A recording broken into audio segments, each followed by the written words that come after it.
Hi everyone, it's Dr. Ramani. Welcome back to this series that is sort of like a handbook of terminology that characterizes narcissistic relationships and in some cases narcissistic abuse.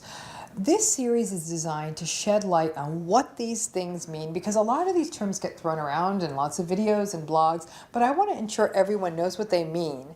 So if nothing else, you might learn techniques that will help you manage your narcissistic relationships, as well as understand some of the patterns so you're better prepared to manage them.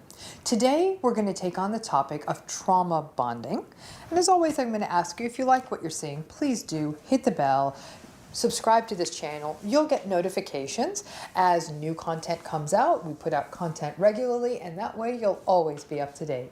So let's talk about trauma bonding, a term that comes up often when we're talking about narcissistic relationships. So let's take a step back and ask the question, have you ever looked at your relationship and thought, if a good friend told me that they were being treated in their relationship the way that I am being treated, I would pray that my friend would run away from their relationship as fast as they can. So that's an interesting conundrum, because you'd say that to your friend, but if that is how you are able to view your relationship, but you still can't get out, even though you would tell anyone else to get out of this kind of a situation, you may very well be what we call trauma bonded. The term trauma bonding pretty much encapsulates the entire narcissistic relational dynamic. And lots of people use this term, so let's make sure we get some clarity on it. Some people have likened this idea of trauma bonding to the proverbial Stockholm Syndrome. Now, the Stockholm Syndrome refers to this story in which a group of hostages ended up sort of falling in love with their captors. So in essence, they had created an emotional bond in the face of the trauma of being held against their will. Now, frankly, more recent research has debunked the Stockholm Syndrome as a thing, but the theme of trauma bonding is mirrored in some of what we see as sort of being the patterns or the top notes of Stockholm Syndrome. This idea of creating an emotional bond to somebody who's a perpetrator of harm in your life. Now, trauma bonding is reflected in the classical narcissistic relationship cycle: idealization, devaluation, and discarding. Trauma bonding reflects the very tight bonds that are observed in relationships characterized by unhealthy patterns. And these unhealthy patterns include things like inconsistency, devaluation, dehumanization, and chaos. In essence, the bonds are made even more watertight around the traumatic and cruel cycles of the relationship. It's basically like equating abuse and trauma with what someone is labeling as love. Now, as I have talked about not only in this series, but in many other videos, the cycle of the narcissistic relationship: idealize, devalue, discard, hoover, and then start it all over again, is very similar to the cycle of addiction. And in fact, the term trauma bonding was initially coined by someone named Dr. Patrick Carnes, and his work was very much focused on sex and love addiction. But again, it gets at this idea of the addictive cycle of an unhealthy relationship. Now, in a healthy relationship, which someday may end, because healthy relationships do sometimes end, the ties aren't as convoluted and twisted because they are not traumatic bonds. Instead, when you end a relationship that was generally healthy, there may be a sense of nostalgia and even a sense of gratitude for the growth you experienced in the relationship. You don't feel that primitive sense of devastation when a healthy relationship ends, but perhaps you may experience a pang and some grief, real grief, for lost memories and missing somebody. But overall, the overarching theme ultimately is often a sense of gratitude and grace for a part of your story, and you move forward from that intact. Now, a lot of that is also predicated on having a history of secure attachment. Now, trauma bonding is something else entirely. It often happens at a blindingly fast speed, and in that way, because it's so quick, it becomes easy to create the dysfunctional cycles of your past. Many people, when they are entering into a trauma-bonded relationship, they'll describe it as intense and amazing and passionate and once in a lifetime and overwhelming. But above all else, it's fast, and then one would say it's incredibly intense. And the speed of these trauma-bonded relationships plays upon another key element of the trauma bond. It's the repetition cycle, the repeating we see in the trauma bond. Trauma bonding reflects an attachment style. And attachment styles are set very early in our lives with what are called primary caregivers, which for most people are their parents. Early relationships, parental relationships that were characterized by push, pull, chaos, abuse, intense emotion, rejection, and cycles of idealization and devaluation and discarding can set the tracks for chaos and invalidation. This kind of sort of chaotic early environment can result in what we call anxious and or avoidant attachment styles. And people with those attachment styles can be more vulnerable to trauma bonding cycles as an adult if these attachment styles aren't addressed in intense therapeutic settings. Now, the quickness and the intensity of what are typically trauma bonded relationships are often mistaken as chemistry. And as I have written in books in the past, that thing called chemistry is actually familiarity. It's a new person's alternating idealization and devaluation reminds us of this early relationship we have with these primary caregivers. It's a familiar chaos. It's so familiar that it evokes something almost primal in us, and we mistake that dysfunctional early memory for chemistry. It's like a developmental deja vu. I've been here before. And the mistake we make is to call it chemistry and romanticize it. Now, children in trauma-bonded relationships learn to do one thing very, very well. They learn to justify their parents' abusive behavior, to keep secrets, to blame themselves, and to idealize their parents, to protect their parents.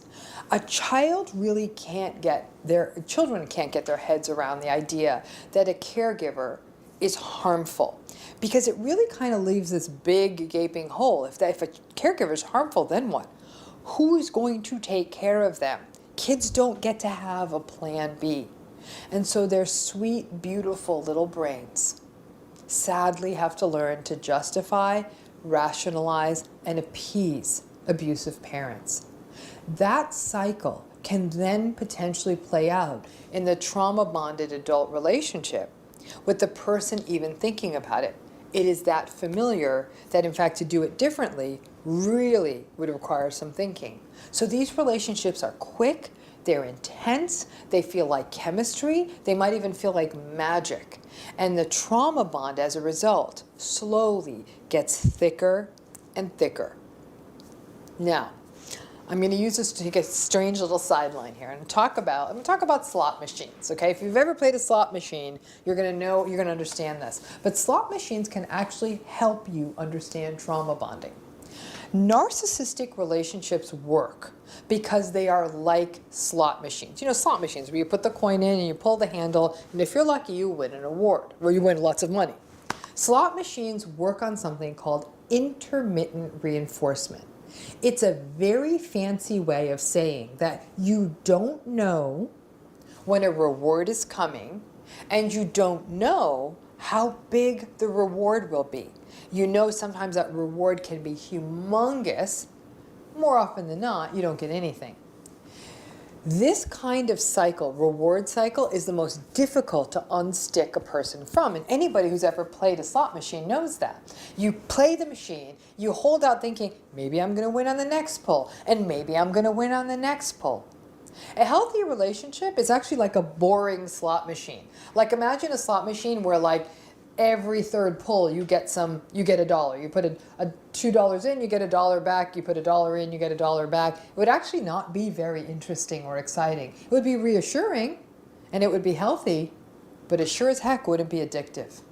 Now, regular slot machines, the ones you see in the casinos, they just take our money. Now, sometimes they pay out just a little bit, and that's enough to keep us in the game. Sometimes they pay out a bit more. So instead of paying out, you put it in a quarter and you get $5, and that really keeps us in the game. And one day, and we might see it happen to other people, they may pay out a ton. But most of us will never experience that.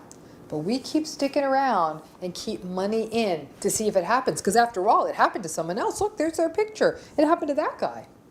But more often than not, we put money in the slot machine and nothing happens. But we keep sticking it out because we think we're going to get the prize, the jackpot, the reward. That inconsistent reward is a key element of the trauma bond. The rewards and the occasional payouts a person gets in these relationships become the rationalization for the entire relationship. But we had so much fun that one time we went to Paris and you didn't yell at me for that whole day. And that one trip to Paris, that one little jackpot becomes a rationalization for thousands of days of verbal abuse and invalidation, a rationalization for all of the cash you put into that slot machine. The trauma bond means that for a person, chaos equals love. The old traumatic themes of a childhood, for example, your initial definition of love, which may very well have been chaotic, are played out again. And once again, just like the child, you label it as love. Because this adult chaotic relationship is so reminiscent of the child trauma bond, you make the same rationalizations and the same justifications as you did for your parents. She really does love me. He didn't really mean that. She had a tough childhood. He kind of does take good care of me. In fact, a big part of the trauma bond is something that I term the backstory problem. Trauma-bonded people make excuses for their abuser.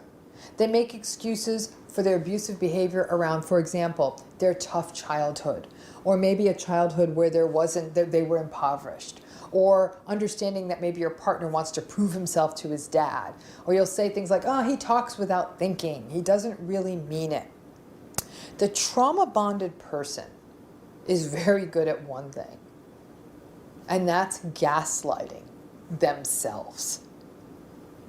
So, where do you see this link between narcissists and trauma bonds?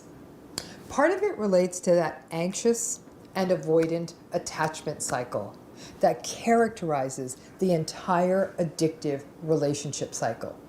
Narcissists often are able to draw partners in with intensity, charm, charisma, and it often goes quick. The love bombing can be exciting sexual experiences, exciting travel, exciting concerts, lots of things that have nothing to do with intimacy. By definition, narcissistic relationships always require lots of justifications because without you making lots of rationalizations for this relationship, there's often no healthy reason to stay. You have to come up with those reasons because just as when you were a child, you couldn't step away. Now, trauma bonding can leave a person feeling like they're irrational, saying things to themselves or to the world like, I know this relationship is awful and unhealthy, but I miss her, or I still love him, or I would take him back, or I can't imagine living without her. Even while a person will acknowledge that their relationship was unhealthy or even abusive, this cycle of trauma bonding is why narcissistic relationships are so difficult to climb out of. So, what are you supposed to do? Because obviously lots of people leave narcissistic relationships. I see it happen quite regularly in the work I do. And I know it's not easy. It's much more difficult, believe it or not, to leave a narcissistic relationship than it is to leave a healthy relationship, which almost seems paradoxical, but it is. So the question becomes, where do you begin? First, to leave one of these trauma-bonded relationships, you have to acknowledge that what is happening is abuse. I have to say that when my clients tell me their narcissistic relationship stories from the very beginning, and the trauma bonding becomes very apparent to me as they tell me about their relationship. Oftentimes, the first time I make a comment that the behaviors that they're reporting in their relationship are actually quite abusive, they get quite surprised at my use of that word, abusive. It's a framework that they never even acknowledged. They never even thought that that would be the word that would be used to describe their relationship. But that's often the first step. It's that willingness to acknowledge that these cycles and that their narcissistic partner or family member or whoever this person is in their life, that this behavior is abusive. The second thing is you have to do the deeper dive into your own early attachments. And this does almost always require the guidance of therapy.